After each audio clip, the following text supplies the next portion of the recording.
After heavy rainfall over the weekend, rivers still remain in flood stage around most of the area. Even with no rain today, the town of Eugene was flooded by the Vermilion River. But as News 18's Cameron Harden reports, they weren't going to let a little water tear them apart. It's something we know can happen living here. It's one of those things that happens when you live here, you know, it goes with the territory. Living along the banks of the Vermilion River has its perks. It's unique. Look at that bridge. It tells it all. And it has its drawbacks.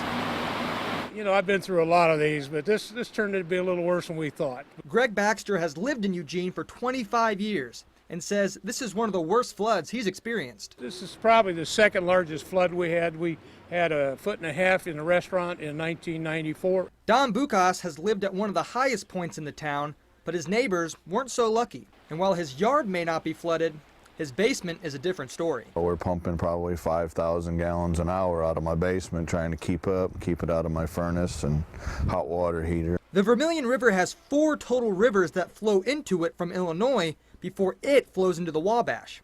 That means they get up to 4 times as much water flowing through the small town during times like these. And when they opened the floodgates Sunday evening and then again on Monday in Danville, Illinois, we got flooded out pretty bad. It came up about 25 feet in a matter of a couple hours. But the residents of Eugene take pride in their community, and they won't let a little water come between them. Small community here, everybody looks out for everybody. You know, like if I go to the grocery store, I'll have 15 people asking me how my house is. I help everybody out. That's just, we all work together. You know, I helped give my neighbor a canoe so he could get to his house. Everybody helps everybody. It's just, you know, put everything aside and we all jump together as a community. Some people may ask, why live in a floodplain?